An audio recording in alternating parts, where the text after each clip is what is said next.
My YouTube channel had been hacked, and I also had a leak in the Nintendo room. Hey Nintendo fans and collectors, Lithium here from my channel Nintendo Collecting. I'm here in the Nintendo room, and if you haven't been following along on social media, I kind of posted on everything like Facebook, Instagram, Twitter, YouTube. I couldn't post on YouTube, but I posted on everything else that my channel had been hacked. This happened roughly 10 days ago to 2 weeks ago, and I want to walk you through the experience. How did I get hacked? How did I get the channel back? What it felt like with all of that? Who helped me out? And then also there was a leak in the Nintendo room almost at the same time. So we went on vacation. When we came back, there was a leak from our kitchen island, and I had to build this panel basically for access. So I want to talk about the leak in the Nintendo room as well. All right, first up, what happened with the hack? How did the channel get hacked? What happened with that? So I was on vacation. I came back. I posted a YouTube video for the first time in several months. That was the NES Championship Edition unboxing. If you haven't checked it out, feel free to do so. So I post that video. The same day, hours later, the channel gets hacked. So what happened? How did it get hacked? While I was on vacation, I got an email from what looked like a reputable email from a camera company, without me naming names, what the camera company was.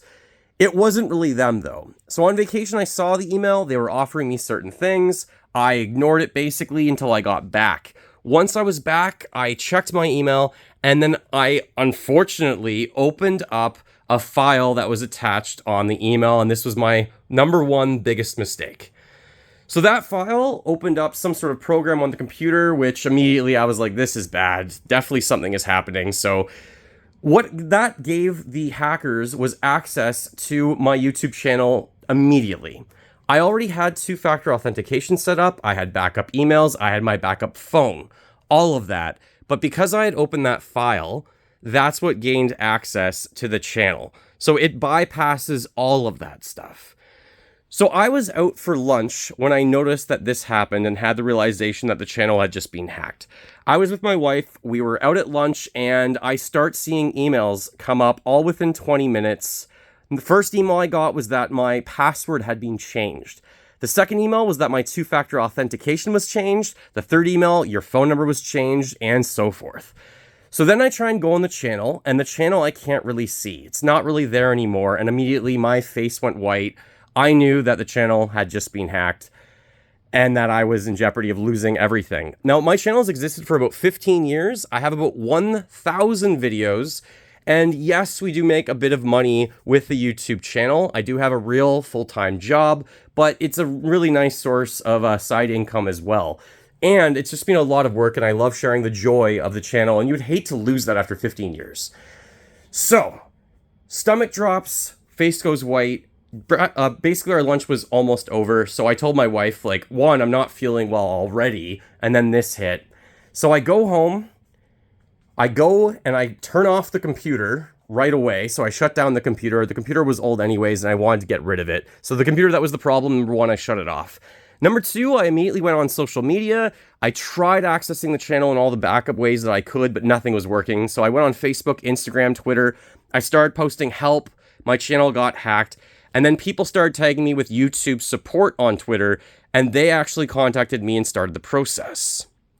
Before everything really started with YouTube support, though, I contacted another YouTuber that everyone was letting me know that this happened to them as well, and his name is Retro Rick. I've talked about his channel in the past. You should definitely check it out. I'll put a link in the description below the video in case you want to check out his channel. It's fantastic. It's all things great retro and also Nintendo, but video games.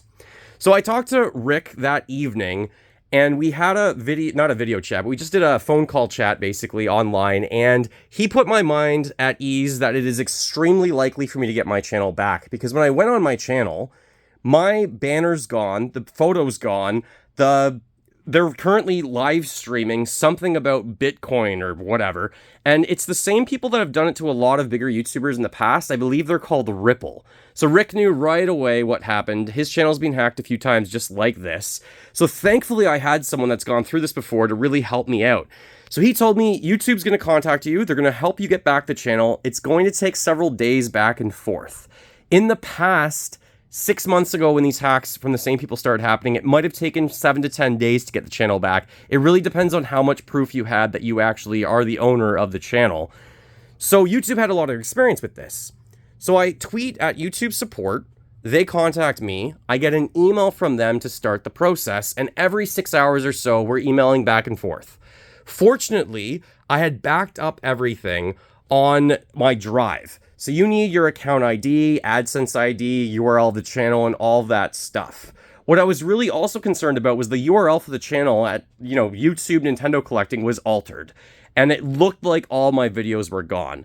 Retro Rick let me know, though, they usually don't delete all of your videos. They usually keep them on the channel, just hide them, and what they're really after is all of the views. They want to be live streaming so that people can get eyeballs on it, and the bigger the channel with more subscribers, more people might see it, and they might fool people into believing it's me and believing that they should somehow invest in Bitcoin or whatever it was, cryptocurrency of some sort. So thankfully, Retro Rick was like, here's what you should do. Contact YouTube, start the process, and it might take a while, but be patient, and it'll be a grueling, stressful week of trying to get back the channel. Now, because on my channel, the other mistake that I made that was the biggest mistake was having my business contact email was the same email that I could have used to log in to YouTube. Now, I created that, like I said, 15 years ago, and I was foolish enough to have that as the email. So since then, I've taken that down. I'm going to change the email for any of my business inquiries, and I'm obviously going to be much more careful about ever opening anything that's ever emailed to me. So YouTube starts the process. They ask for some different account IDs. I had backed all of those up on my Drive, and I had also shared them with my wife, with someone else, so we could access everything. And I think because I had the AdSense ID, my channel ID, and all the pertinent information, the process actually was very smooth. In addition to YouTube having a lot of experience with this already, because other channels, like I said, have been hacked for the last 6 months. This is not really new to them. So I was prepared for a week-long stressful situation, but actually I was able to get the channel back, and it only took roughly 40 hours until I regained access of the channel, which was wonderful news. That was way faster than I thought it would be, especially emailing back and forth with YouTube support. I didn't know how long it would take, but I had all the pertinent information. So once I was able to get the channel back, I then have to take control of everything again. All of the videos were made offline private, but they were still there, thankfully. So I put them back to public, as many as I knew that I should. A handful of them you might have seen come up in your feed that were from like 10, 15 years ago. And it's like, hey, this is a new channel from Nintendo Collecting. One of them was a podcast video that I did with a few friends. I did it with Mike and Chris about Zelda Breath of the Wild just coming out, which was a real throwback. So I actually left that up online, and it is still live because I thought that was a really cool video, and I forgot to ever really make that one live. So I make my videos live again. That's step one. I have to recreate a banner. I have to recreate my profile. And then I also have to change my YouTube URL ID back to what it was with Nintendo Collecting. Once all of those were done, I made the channel live again, and it was mine again. Unfortunately, as a warning from Retro Rick, of course, you are going to lose some subscribers during that time because people notice this isn't really your content. Also, you're going to lose any of the revenue that you should have made in that time because, they're streaming and it's not your stuff. So lose some income during that time. I do have another profession. I do have a full-time job, so we are not relying on YouTube for all of our source of income, of course. And it's not tons, but it does help out a little bit every month. So it's nice to have that additional money coming in, but obviously that was stopped. In terms of subscribers, it was almost very insignificant, which is fantastic. I think in the 40 hours, I lost roughly like 1,200 subscribers, which is like less than 1% of what the channel was at. I feel like the channel was about to hit a milestone with 150,000 subscribers. It was only like 40 or 50 away or something, and it got bumped back, which is no problem. Being hacked and only losing 1% of your audience like that really doesn't feel like it was much of anything. I got very, very, very fortunate in that regard. So that was very, very lucky. The views, once I made the channel come back, obviously there was a dip in them because I don't think the algorithm's pumping them out anymore, but over time, hopefully those do come back, and it's fine. I'm just really happy that all the work from 15 years is still up, the channel's still up, all the videos are still there now, so that was a huge relief, and it really is, you don't know what you have till it's gone, and you don't really value what you have, I think, until it's gone.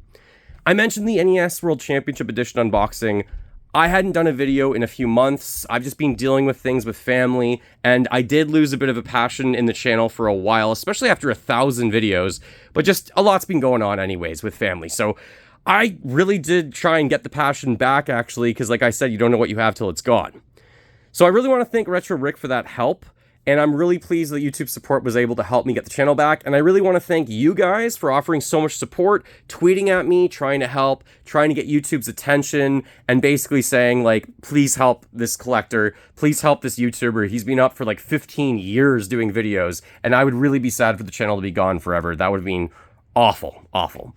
So then that leads me to the other thing that happened almost immediately after that, was the leak that happened in the Nintendo room. So a few days after, I am lying down after having a gaming night with my wife and one of my best friends. I'm lying down right here, and I look up at the ceiling, and I notice wet spots right there. And honestly, I noticed that there seems to be wet spots and maybe a bit of mold growing right there on the ceiling. Number one, what luck that this is right in the middle of the Nintendo room. Nothing got damaged. None of these got wet. It did not really leak onto the floor or onto this NES table. None of that really happened. It was just dripping into the ceiling. We have had this happen once before, and directly above this, we have a big kitchen island with a sink in it, and that's what was leaking. The leak happened originally, and I put a hole in the ceiling, and I believe I put the hole right here, you can see it previously, and let the water drain into a bucket, and that kind of saved all the drywall in my ceiling. I'm not sure if it was actually there. I think it was more over here because there was a leak there previously, somewhere like right here. So I contact 3 different plumbers.